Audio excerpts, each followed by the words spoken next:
పోరలకు అక్షరాభ్యాసం అనంగానే చాలా మంది బాసర బాట పట్టుడే.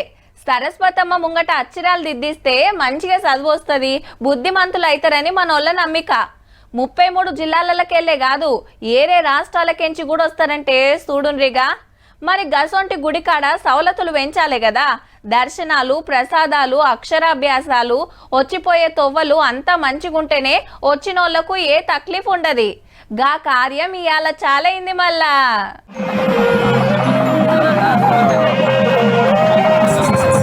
రైట్, బాసర మాస్టర్ ప్లాన్ పనులకు శంకుబండేసిండు సీఎం రేవంత్ రెడ్డి సారు.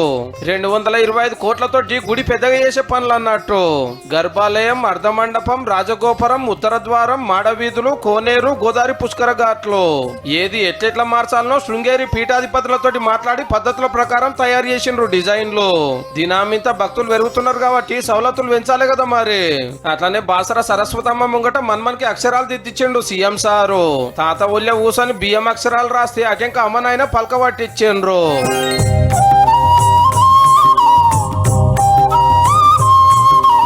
ఇంటోళ్ళంతా అమ్మవారి దర్శనం చేసుకుని ఆడికెళ్ళి చక్కగా ఆదిలాబాద్ జిల్లా పీపిరి గ్రామానికి వచ్చిండు.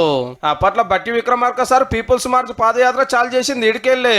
గా ముచ్చట యాద్ చేసి 600 కోట్లతో డెవలప్మెంట్ పనులు చాలు చేసిండు, కొన్నిటికి శంకుబండలు వేసిండు. వీలైతే జూన్ 2 తారీఖు లోపల ఆదిలాబాద్ లో ఎయిర్పోర్ట్ ప్రారంభోత్సవానికి శిలా ఫలకాన్ని వేసే బాధ్యత.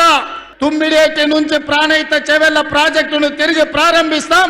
ఆదిలాబాదుకు నీళ్లు ఇచ్చి ఈ ప్రాంతాన్ని సస్యశ్యామలం చేసే బాధ్యత మా ప్రభుత్వం తీసుకుంటుంది. పెండింగ్ ప్రాజెక్టులు కట్టేస్తాం, ఆదిలాబాద్ ను డెవలప్ చేస్తాం, ఆదివాసీల తిప్పలు అరుచుకుంటామని మాట ఇచ్చిండు రేవంత్ రెడ్డి సారు. ఇంద్రమిన్లు కట్టిస్తాం, కొత్త రేషన్ కార్డులు వంచినాం, సన్న బియ్యం పంపుతున్నాం, ఆడోళ్ళకు ఫ్రీ బస్సులు పెట్టినాం, ఇందిరమ్మ చీరలు వంచుతున్నామని ఎన్నో చెప్పిండు. ఈసారి మళ్ళా కొత్త చీరలు చిలకపచ్చ రంగుతోని మా ఆడబిడ్డలు చిలకల లెక్క మంచిగా ఉండాలి, ఇంటాయన కూడా సంతోషపడాలి. అప్ప మా ఆవిడ ఎంత అందంగా ఉంది చీర కట్టుకుంటే అని. పాత గవర్నమెంట్ లో చేసిన తప్పులు మళ్ళీ పారేలా పెట్టిండు. మారీచులు మాయ వేషంలో, మాయలేడి రూపంలో, మాయగాళ్ల రూపంలో మీ దగ్గరకు వస్తున్నారు. రాష్ట్రంలో నడుస్తున్న పనులు, పెట్టిన పథకాల గురించి చెప్పి ఈ మాట అన్నాడు సీఎం సారు.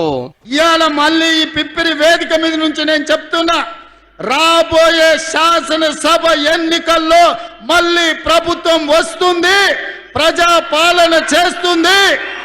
53 కోట్ల రూపాయల మితిలేని లోన్లు ఇచ్చారు మహిళా సంఘాలకు. సర్కార్ మీటింగ్ కాబట్టి బీజేపీ, బీఆర్ఎస్ ఎంపీ, ఎమ్మెల్యేలు కూడా వచ్చి అలా ఇలాకాలో ఏమేం కావాలనో అడిగినరు బరాబరు.